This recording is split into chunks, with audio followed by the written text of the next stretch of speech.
Good evening dear student. Class 8 के नन्हे मन्ने बच्चों का स्वागत है।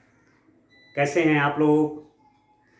आजकल छुट्टियां भी हैं और पढ़ाई भी चल रही है ऑनलाइन। ठीक है, तो थोड़ा थोड़ा हमें पढ़ाई भी करनी है। ठीक है ना? तो चैप्टर नंबर 2, ठीक है, लेसन 2, एक्सरसाइज 2.1। चैप्टर का नाम है एक चर वाले रैखिक समीकरण, इंग्लिश में linear equation in one variable. Question number 1 और 2 के मैंने क्वेश्चन नंबर 1 और 2 मैंने पहले कर दिया था। अब मैं क्वेश्चन नंबर 3 सॉल्व करता हूं। 6 is equal to z plus 2। जब भी आप इन इक्वेशंस को सॉल्व करेंगे तो पहले आपको ये देखना है, सॉल्व करेंगे मतलब हल करेंगे।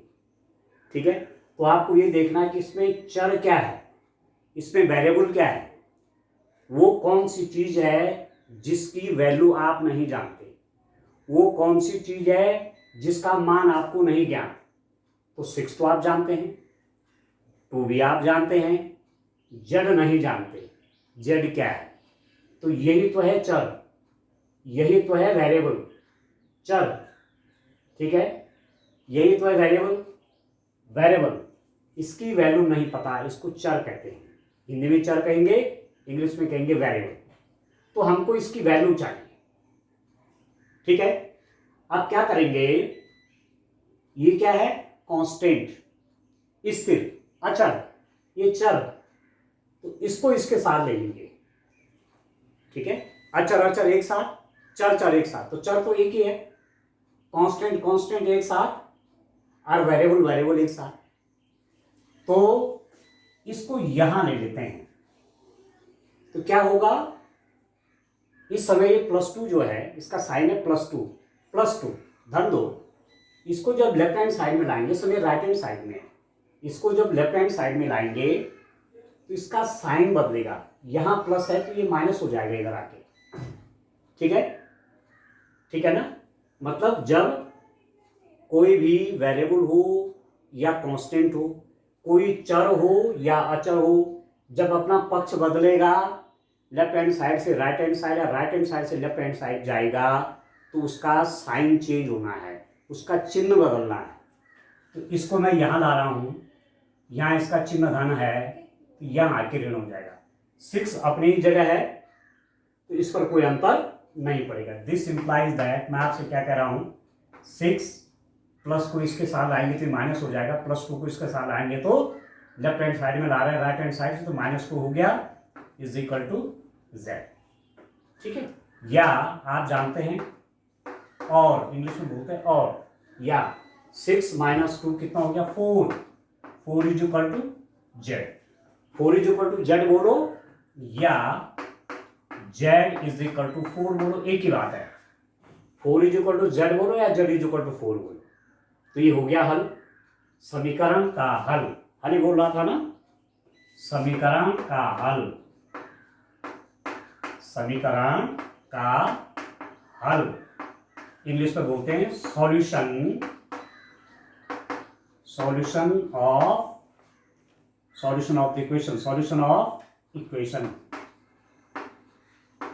ठीक है, समीकरण का हल हो गया z इज इक्वल टू 4। ठीक है, किसी समीकरण का हल का क्या मतलब हुआ? जो उसमें अननोन है, जो उसमें अज्ञात है, उसको ज्ञात कर देना है। ठीक हो गया, उसको ज्ञात कर देना, उसकी वैल्यू निकाल देनी है कि z कितना था। वही तो समीकरण का हल हुआ। हल मतलब जिस चीज को हम नहीं जानते उसको हम यदि प्राप्त कर लें तो हमको हल मिल गया, सॉल्यूशन मिल गया, रिजल्ट मिल गया, उपलब्धि हो गई। ये सब शब्द है। ठीक है, अब इसको आप चेक करिए, देखो z is equal to 4, z की जगह पे 4 रखिए तो 4 + 2 कितना होता है? 6, और 6 इज इक्वल टू 6 हुआ कि नहीं हुआ? इसका मतलब आपने जो ये हल निकाला बिल्कुल सही निकाला। ठीक हो, अब देखिए क्वेश्चन नंबर 4, देखिए क्वेश्चन नंबर 4 को भी सॉल्व करते हैं। देखिए डेमोस्ट्रेट, क्वेश्चन नंबर 4 में क्या, आप देखिए x/3 सॉरी, ये है आपका 3/7x है ना। एक सेकेंड,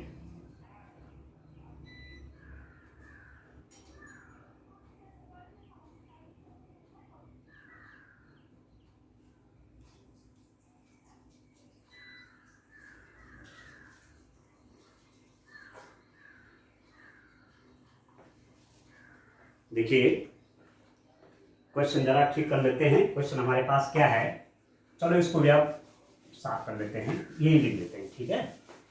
क्वेश्चन नंबर 4 इधर लिख देते हैं।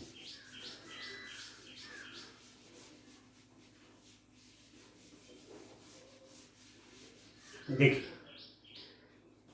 क्वेश्चन नंबर 4 है, हल कीजिए, solve the equation 3/7 plus x 3/7 plus x is equal to 17/7। 3/7 plus x is equal to 17/7, ठीक है। अब इसमें पहले पहचानिए कौन चर है, कौन अचर है, कौन वेरिएबल है, कौन कांस्टेंट है।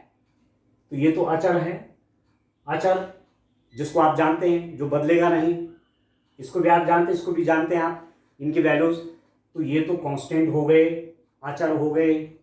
और वेरिएबल कौन है, चर कौन है, ये एक्स है, ये एक्स वेरिएबल है, इसकी वैल्यू हम नहीं जानते। तो ये समीकरण है, जो ये जो इक्वेशन है, इसमें वेरिएबल कौन सा है, एक्स, चर कौन सा है, एक्स है। इस एक्स का मान निकालना है, ठीक हो गया। अब क्या करूंगा, ये और ये मैंने क्या कहा, ये कांस्टेंट है, ये भी कांस्टेंट है, ये भी कांस्टेंट है, ठीक है। तो इसको इसके साथ ले जाना होगा। तो ये लेफ्ट हैंड साइड में है, ये तो लेफ्ट हैंड साइड है, ये राइट हैंड साइड है। बायां पक्ष दायां पक्ष, बाएं पक्ष से दाएं पक्ष में कोई चीज ले जा रहे हैं आप, कोई नंबर ले जा रहे हैं, तो साइन चेंज होगा। यहां इसका साइन देखो प्लस है, जब कुछ लिखा नहीं रहता है बाईं तरफ तो प्लस साइन होता है, जैसे इसका साइन भी प्लस है, लिखते नहीं, ठीक है। तो प्लस प्लस यहां जब जाएगा राइट हैंड साइड में, ये 3/7 जिसका साइन प्लस है राइट हैंड साइड में जाएगा, तो प्लस से क्या हो जाएगा, ये माइनस हो जाएगा। तो दिस इंप्लाइज दैट आप लिख देंगे x इज इक्वल टू 17/7। ये तो अपनी जगह है, इसमें तो जगह नहीं छोड़ी, इसमें जगह छोड़ दी। यहां प्लस साइन है, दाएं ओर जाकर के माइनस हो जाएगा, -3/7। आप देखिए यहां साइन प्लस है, दाएं ओर जाएगा तो माइनस हो जाएगा। क्लियर हो गए। अब सॉल्व करिए। अब देखिए this implies that x is equal to कितना हो जाएगा, देखिए 7 इसका डिनोमिनेटर, देखिए अंश बटे हर, न्यूमरेटर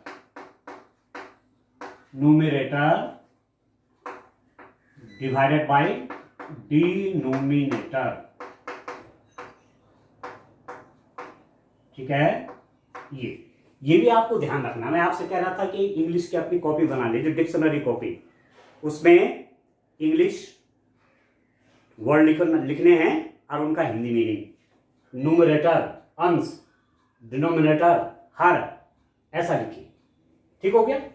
अब क्या है, मैं आपसे कह रहा हूं न्यूमरेटर डिनोमिनेटर, अंश बटे हर, न्यूमरेटर डिनोमिनेटर अंश बटे हर, इन दोनों का डिनोमिनेटर, इन दोनों का हर समान है। देखो 7 तो ये दोनों का बन जाएगा 7, ये एलसीएम हो गया 7 और 7 का एलसीएम, 7 और 7 का लघुत्तम 7 आ गया। अब 7 से इसको डिवाइड करते हैं, 7 1 जा 7, 1 आया, 1 की मल्टीप्लाई 17 में होती है, तो कितना हो गया 17, माइनस 7 से इसको डिवाइड करिए, 7 से इसमें भाग करिए, 7 1 जा 7, एक बार जाएगा 1 की मल्टीप्लाई 3 में तो 3, तो कितना हो गया, this implies that x is equal to 17 में से 3 माइनस करिए, कितना होगा 14/7। अब काट लीजिए, 7 1 जा 7, 7 2 जा 14, तो x इज इक्वल टू कितना हो गया, 2 आ गया, ठीक है। x की वैल्यू 2 आ गई। अब ये x क्या था, ये वेरिएबल था, ये x आपका वेरिएबल था, x अज्ञात था, जिसका मान हमको ज्ञात नहीं था पर हमने ज्ञात कर लिया, ठीक है। This x was unknown but now we have to find, now I got the value of this x, पहले मुझे इसका मान ज्ञात नहीं था पर मुझे मिल गया है, ये तो है सॉल्यूशन। इसी को तो बोलेंगे कि समीकरण का हल। ठीक है, तो समीकरण का हल, solution of the equation, solution of the equation, solution हल, इक्वेशन समीकरण, x इज इक्वल टू कितना हो गया 2 हो गया, बस। ठीक है, और आप इसको हल करेंगे तो यही आएगा। अब थोड़ा सा मैं चेक कर लेता हूं, थोड़ा वेरीफाई, सत्यापन, सत्यापन, वेरिफिकेशन। ठीक है, वेरिफिकेशन कैसे? लेफ्ट हैंड साइड ले लीजिए, लेफ्ट हैंड साइड है 3/7 प्लस एक्स, ये है left hand side 3/7 plus x. देखिए इसमें x की वैल्यू रखे तो कितना हो जाएगा, देखिए देखिए डियर स्टूडेंट,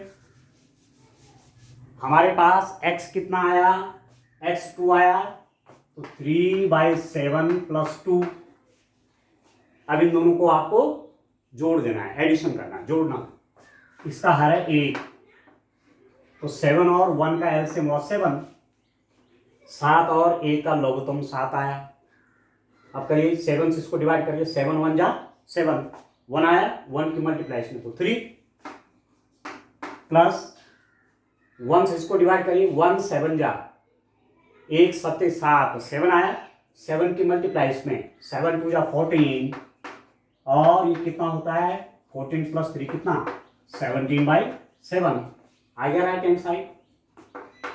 ये देखिए ऐसा वेरिफिकेशन करते हैं, लेफ्ट हैंड साइड का मान राइट हैंड साइड के बराबर आना चाहिए, लेफ्ट हैंड साइड की वैल्यू राइट हैंड साइड के बराबर आनी चाहिए। आप देख रहे हैं this is equal to this. ठीक है, ये वेरिफिकेशन अभी यहां क्वेश्चन में नहीं पूछा गया है, परंतु अपने उत्तर की जांच जरूर कर लेनी चाहिए, अपने उत्तर का वेरिफिकेशन कर लेना चाहिए कि मैंने जो ये x की वैल्यू निकाली सही निकाली नहीं निकाली। तो इसको आप रफ में कर सकते हैं। यदि ऐसा नहीं पूछा गया है कि जांच भी कीजिए, यदि जांच कीजिए तब तो आपको फेयर में भी दिखाना पड़ेगा, यदि नहीं पूछा गया है तो रफ में करिए। ठीक है, और संतुष्ट हो जाइए एग्जाम में कि मैंने सही क्वेश्चन का सही आंसर निकाल दिया। ठीक हो गया, चलिए नेक्स्ट क्वेश्चन देखते हैं। क्वेश्चन नंबर 5 आप देखिए, तो आराम से काम करते हैं। ठीक है, ठीक है, और रोज काम करते हैं, कुछ ना कुछ काम डेली। ये सब वीडियोस आपके लिए यूट्यूब पे डाल रहा हूं, तो आप अपने फुर्सत से वीडियो देखिए। ठीक है, अपने हिसाब से देखिए, और प्रतिदिन कुछ ना कुछ जरूर देखिएगा। ठीक हो गया, अब मैं क्वेश्चन नंबर 5 पर चलता हूं। ठीक है, क्वेश्चन नंबर 5 क्या है, 6x इज इक्वल टू 12। ये इक्वेशन दे रखी है आपको, ये है समीकरण।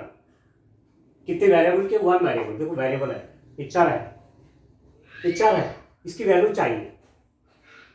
ठीक हो गया, अरे इक्वेशन क्यों है, देखो दो साइड है, left hand side right hand side, बीच में इज इक्वल टू का साइन है। इक्वेशन हो गई, समीकरण हो गई। इससे पहले वाली वीडियो में हमने उस पर तमाम बात कही है, समीकरण क्या होती है। ठीक है, अब x की वैल्यू चाहिए, x कितना है। अब एक बात आपको ध्यान रखना है, 6x का क्या अर्थ है, 6x का अर्थ है 6 इंटू एक्स, इसको याद रखना। 6x का मतलब है 6 इंटू एक्स। ये 6 जो है x का गुणांक है, coefficient of x, 6 is the coefficient of x, 6 x का गुणांक है, गुणा का अंक, मतलब इस 6x में क्या है, x में 6 से गुणा हो रखा है, x में 6 से मल्टीप्लाई हुआ है, तभी तो गुणांक बोला गया उसको। अब ये क्या हो गया, दिस इंप्लाइज दैट, ये हो गया, मैंने कहा 6 into x is equal to 12, ये है इसका मतलब। अब जब आप देखिए, यदि ऐसा होता, देखिए ध्यान से, यदि ऐसी होती समीकरण, तो यहां इसका साइन था प्लस, यहां प्लस था, और मैं राइट हैंड साइड में ले जाता, इसमें माइनस हो जाना था। तो x इज इक्वल टू मैं लिखता 12 माइनस 6 और आप x की वैल्यू निकाल लेते। पर ये यहां मल्टीप्लाई में प्लस माइनस में नहीं है, ये मल्टीप्लाई में है। तो याद रखना जब ये मल्टीप्लाई में होगा और आप x की वैल्यू निकाल रहे होंगे तो जो ये मल्टीप्लाई में है x के साथ वो इसके डिनोमिनेटर में जाएगा, 12/6 ऐसे जाएगा। x की वैल्यू कैसे निकलेगी? 12/6। प्लस माइनस में होता तो राइट हैंड साइड में जाकर के माइनस प्लस होता, पर ये प्लस माइनस में नहीं है, ये किस में है? ये है मल्टीप्लाई में। समझ रहे हैं? मल्टीप्लाई में है, गुणा में है। तो जब x की वैल्यू निकालेंगे तो ये इसके डिनोमिनेटर में जाएगा, हर में जाएगा, 12/6। अब काट लीजिए, 6 1 जा 6, 6 2 जा 12। तो x इक्वल टू कितना हो गया? 2 हो गया। ठीक हो गया? ये तो सॉल्यूशन हो गया, ये तो समीकरण का हल हो गया। समीकरण का हल मीन्स ये जो अज्ञात था ना, ये जो चर था ना, इसकी वैल्यू निकालनी। ये जो वेरिएबल है ना, जो अननोन था, जिसकी वैल्यू नोन नहीं थी, ज्ञात नहीं थी, उसकी निकाल दी मैंने वैल्यू, वो x इक्वल टू 2 है। ये तो सॉल्यूशन है। ठीक है, तो सॉल्यूशन ऑफ द इक्वेशन दोनों लैंग्वेज में लिखना सीखे। समीकरण का हल, समीकरण का हल क्या आ गया? x इज इक्वल टू 2 आ गया। ठीक है, अब मैं आपसे कह रहा था कि ये जो आया सही है कि नहीं है, आप जांच कर लीजिए। ये 6x का मतलब क्या हुआ? 6 इंटू एक्स रखे लेफ्ट हैंड साइड में, x की जगह पे 2 रखे तो 6 इंटू 2 कितना हुआ? 12। 6x का मतलब क्या हुआ? 6 इंटू एक्स, 6 गुणा गया x। ठीक, और x आपका 2 है तो 6 इंटू 2 मीन्स 12, तो 12 इक्वल टू 12। इसका मतलब आपने जो सॉल्यूशन निकाला है वो बिल्कुल ठीक निकाला है। ठीक हो गया? ठीक है ना? तो इस रूप में आप काम करेंगे। नेक्स्ट क्वेश्चन देखते हैं। क्वेश्चन नंबर 6 पे आइए। एक ही क्वेश्चन करेंगे, आराम आराम से समझ करके करेंगे। ठीक है, आपको कहीं पर क्वेश्चन का सॉल्यूशन यदि नहीं आएगा या मैं जो समझा रहा हूं कहीं पर दिक्कत होगी तो आप YouTube में ही मैसेज डाल देना कि यहाँ पर फिर से समझा दीजिए, यहाँ पर ऐसा क्यों हुआ, उस मैसेज का भी ऑप्शन है। ठीक हो गया? तो चलिए अब क्वेश्चन नंबर 6 पे चलता हूँ। क्या है डियर स्टूडेंट? इक्वेशन क्या है? क्या है समीकरण? t/5 इज इक्वल टू है मेरे पास 10 है। तो आपको ये देखना है कि ज्ञात कौन है इसमें, अज्ञात कौन है। अज्ञात मतलब जिसकी वैल्यू पता नहीं है, वो t है। t 5 भी आप जानते हैं, 5 रुपीज आपको बोला गया 5 रुपीज, तो आप जान जाएंगे कितना है। आपको कहा 10 रुपीज, आप जान जाएंगे कितना है। परंतु t क्या है आप नहीं जानते। What is t? तो ये वेरिएबल है, ये क्या है? चर। This is variable. अब इस वेरिएबल की वैल्यू चाहिए, इस चर का मान चाहिए, ये कितना। ठीक है, और जब इस t की वैल्यू निकल जाएगी तो यही तो है समीकरण का हल। इसी को हम कहते हैं सॉल्यूशन ऑफ द इक्वेशन। ठीक हो गया? अब आप देखिए इस t की वैल्यू निकलेगी कैसे। अब आप देखिए क्या करेंगे। ये तो t/5 है, अंश बटे हर। मैं आपसे कह रहा था न्यूमरेटर डिवाइडेड बाय डिनोमिनेटर, अंश बटे हर। ये अंश है, ये हर है। अब इसमें क्या है, इसको भी न्यूमरेटर बाय डिनोमिनेटर करिए तो ये कर दीजिए। आप जानते हैं ये कैसा नंबर है, ये आपका परिमेय संख्या, रेशनल नंबर है। तो इसका डिनोमिनेटर मैंने 1 बना दिया, 10/1 मीन्स 10। ठीक है, ठीक हो गया? अब क्या तरीका है, जब काम करेंगे ना आप, जैसे जैसे क्लास बढ़ी जाएंगे, पढ़ते जाएंगे, तो नई नई चीजें आपको सीखने के लिए मिलती है। यहां पर एक कौन सा तरीका लगेगा, इसकी मल्टीप्लाई होगी इसके साथ और इसकी मल्टीप्लाई होगी इसके साथ। इसकी गुणा इसके साथ और इसकी गुणा इसके साथ। ठीक है, मैंने आपसे क्या कहा, इसकी मल्टीप्लाई इसके साथ, इसकी गुणा इसके साथ, इसकी मल्टीप्लाई इसके साथ, इसकी गुणा इसके साथ। आप देखिए, ठीक हो गया, इसकी मल्टीप्लाई इसके साथ और इसकी मल्टीप्लाई इसके साथ। अब 1 की मल्टीप्लाई टी के साथ करेंगे तो टी आएगा।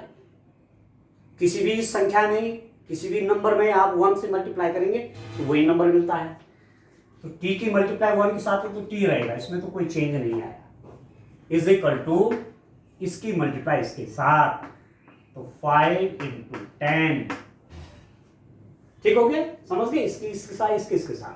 तो 1 की मल्टीप्लाई टी के साथ, 1 की गुणा टी के साथ तो टी आया, और 5 की गुणा 10 के साथ, 5 गुणा 10, 5 × 10। तो दिस इंप्लाइज दैट टी की वैल्यू कितनी आ गई, 50 आ गई। टी की वैल्यू आ गई 50। अभी टी क्या है, ये वेरिएबल है, ये चर है, ये अज्ञात था। ठीक है, दिस वाज नॉट नोन, इसके बारे में हमें जानकारी नहीं थी, अब हमने इसे निकाल दिया है तो सॉल्यूशन हो गया। यही तो सॉल्यूशन है। तो सॉल्यूशन ऑफ द इक्वेशन, या आप लिखेंगे समीकरण का हल, सॉल्यूशन ऑफ द इक्वेशन। ठीक है, सॉल्यूशन ऑफ द इक्वेशन कितना हो गया, t इज इक्वल टू 50। अब आप देखिए, तो ये समीकरण जो था, इसमें मैं t इज इक्वल टू 50 रख दूंगा तो क्या ये संतुष्ट होगी, मतलब लेफ्ट हैंड साइड की वैल्यू राइट हैंड साइड के बराबर आएगी। यहां पर देखिए जरा, लेफ्ट हैंड साइड क्या है, t/5 है, ये तो है लेफ्ट हैंड साइड, और t की जगह पे कितना रख दो, t की वैल्यू में कितना है 50, तो 50/5, तो 5 10 जा 50, तो कितना आया, 10 आया। और 10 क्या है, राइट हैंड साइड। आपने लेफ्ट हैंड साइड को सॉल्व किया और राइट हैंड साइड आ गया। ठीक है, इट मीन्स आपने जो सॉल्यूशन निकाला बिल्कुल सही निकाला। तो इसको आप रफ में करना, अब फेयर में भी करेंगे तो कोई बुरी बात तो है नहीं। ठीक है, पर पूछा नहीं गया है, वेरिफिकेशन नहीं पूछा गया, पर आप कर जरूर लेना, जिससे आपको वही पता चल जाएगा कि मेरा प्रश्न क्या है, सही। ठीक हो, अब चलिए क्वेश्चन नंबर 7 की ओर बढ़ते हैं। क्वेश्चन नंबर 7 में क्या है डियर स्टूडेंट, आप देखिए, ऐसे करो आप आराम आराम से, कई चीजें सीखेंगे, कंटिन्यू काम करेंगे तो कई चीजें सीखेंगे। देखिए, नेक्स्ट क्वेश्चन देखिए, क्वेश्चन नंबर 7 क्या है dear student, question 2x/3 is equal to 2x/3 is equal to 18। ये देखिए आप, 2x/3 is equal to 18। Solve this equation, इस समीकरण को हल कीजिए। अब हल क्या है, हल मीन्स x की वैल्यू चाहिए, ये चर है ना, चर, ये वेरिएबल है ना, इस x की वैल्यू चाहिए मुझे। तो ये तो क्या है, न्यूमरेटर बाय डिनोमिनेटर, अंश बटे हर। ठीक है, अब इसको भी अंश बटे हर के रूप में लिखे। मैं यहां लिख रहा था ना न्यूमरेटर, ये मैं बार बार इसलिए लिख रहा हूं कि आप इसको तैयार कर लीजिए, बाय डिनोमिनेटर। ठीक है, अंश बटे हर, भिन्न है ना, इसको याद रखिए। आप कई बार मैं सीधे इंग्लिश में बोल लूंगा, तो आप इनको तैयार करिए साथ साथ। ठीक हो गया। अब ये क्या है, ये पूर्णांक संख्या है, आप इसे प्राकृत संख्या बोलो, आप इसे पूर्ण संख्या बोलो, पूर्णांक बोलो, ठीक है, जो इच्छा हो बोलो, परिमेय संख्या बोलो। परिमेय क्यों है, रेशनल नंबर क्यों है ये, मैं इसको 18/1 लिख सकता हूँ, ये लिख सकता है। 18/1 क्या होगा आपका, 18 ही तो हो। ठीक है, अब मैंने आपसे क्या बोला था कि क्या नियम होता है, ये भी फ्रैक्शन है, ये भी फ्रैक्शन है, फ्रैक्शन मतलब भिन्न। अब आप देखो, एक नई बात आपको और निकल रही है, फ्रैक्शन मतलब भिन्न। ठीक है, ये भी आप कॉपी में लिख लीजिए, नया मीनिंग हो गया fraction.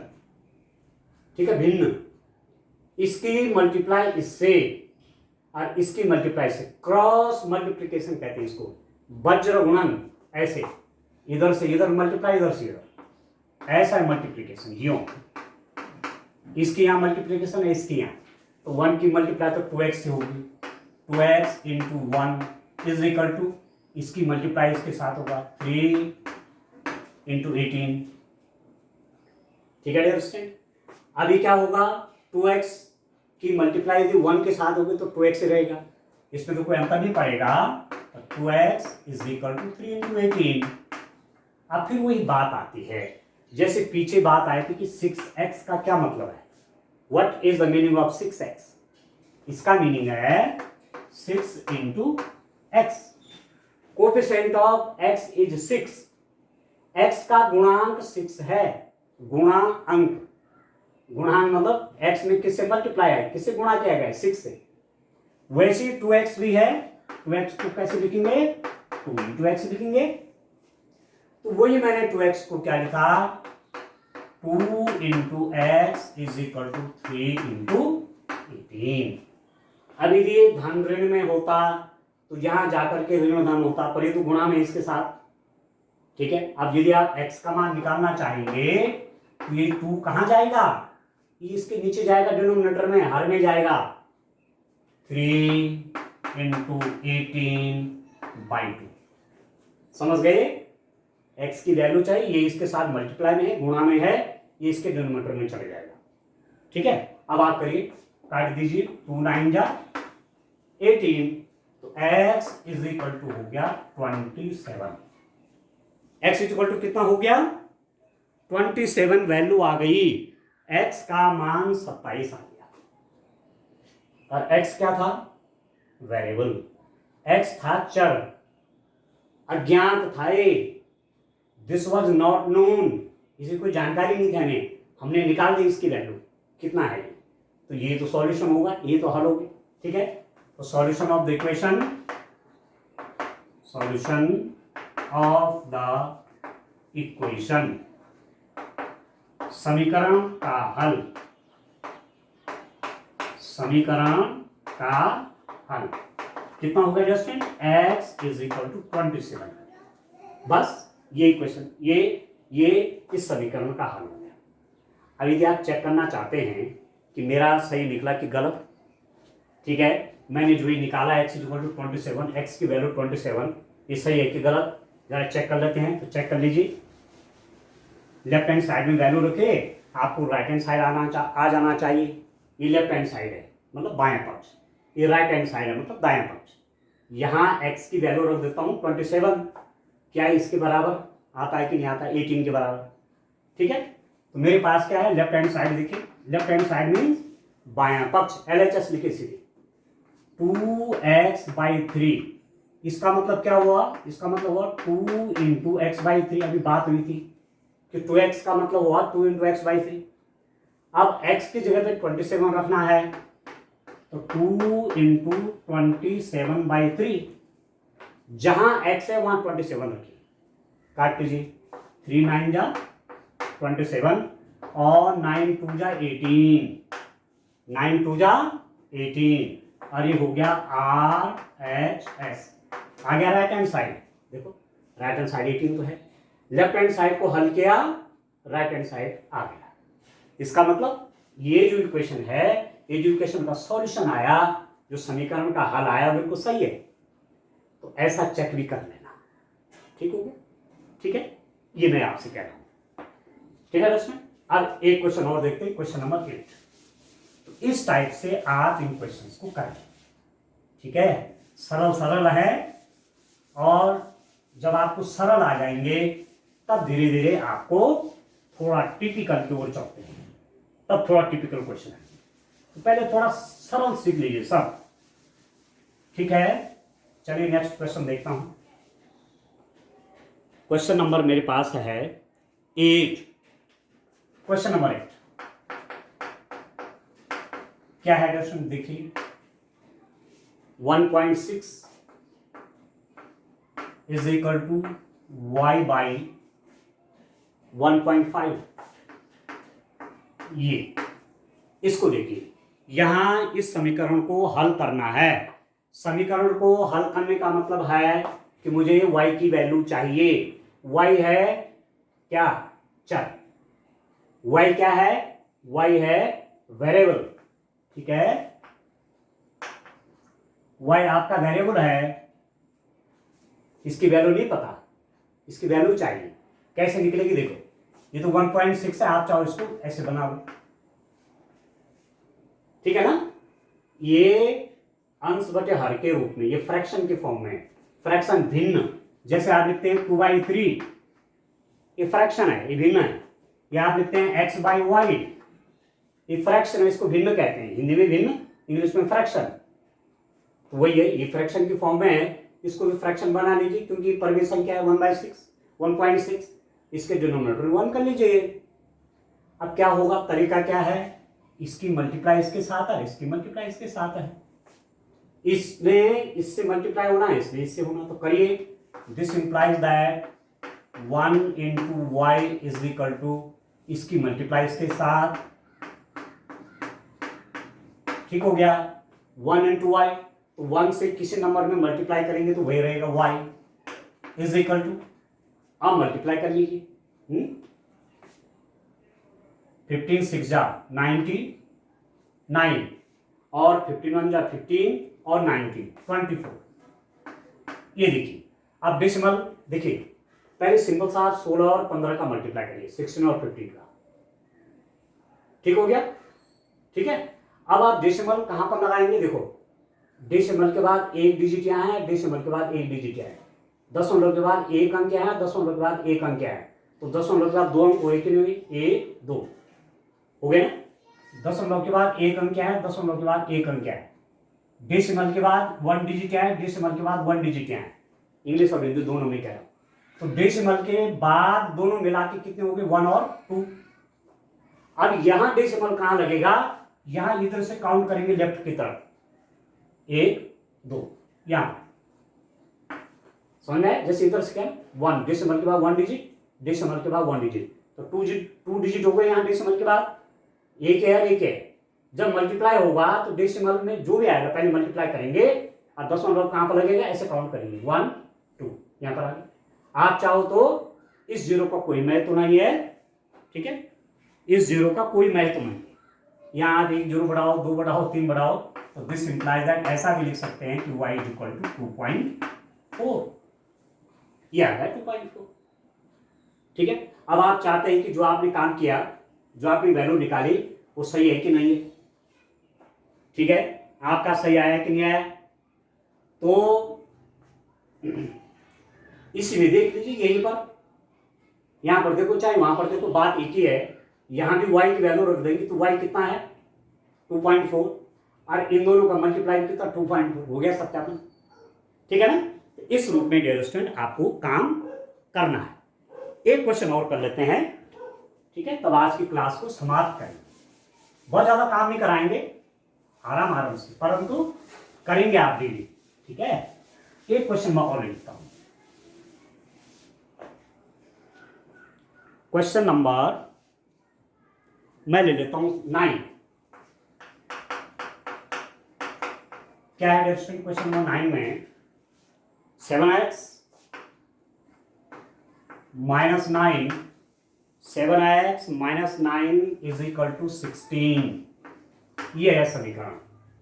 7x minus 19 is equal to 16, sorry 7x minus 9 is equal to 16। अब इसको आप कैसे हल करेंगे, देखिए, हल मतलब we have to find the value of x, हमें x की वैल्यू चाहिए, वेरिएबल है, ये चर है, इसकी चाहिए वैल्यू। अब इसकी वैल्यू निकालने से पहले ये जो -9 है ना यहाँ, उसको इसके साथ ले जाना पड़ेगा, क्योंकि ये भी कांस्टेंट है, ये भी कांस्टेंट है, ये भी अचर है, ये भी अचर है, ठीक है। कांस्टेंट को एक साथ रखते हैं, तो दिस इंप्लाइज दैट कितना हो जाएगा, 7x इज इक्वल टू, इस समय लेफ्ट हैंड साइड में -9, राइट हैंड साइड में जाएगा, अपना साइड बदलेगा, लेफ्ट हैंड साइड से राइट में जाएगा तो चिन्ह बदलेगा, -9 है तो वहां जाके प्लस हो जाएगा, 16 + 9 तो this implies that 7x is equal to 16 और 9 कितना हो गया 25 हो गया। तो 7x is equal to 25। 7x का मतलब हुआ 7 इंटू एक्स। 7x का मतलब क्या हुआ 7 इंटू एक्स। इसका मतलब हुआ 7 into x is equal to 25। ये प्लस माइनस में नहीं है, कहीं प्लस माइनस नहीं है बीच में, ये मल्टीप्लाई है, लिखा नहीं तो ये मल्टीप्लाई का साइन है।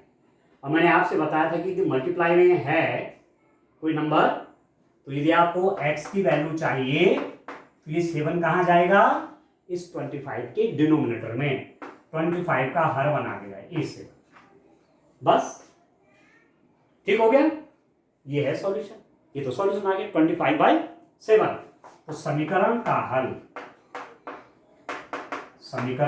हो गया x is equal to 25/7। Solution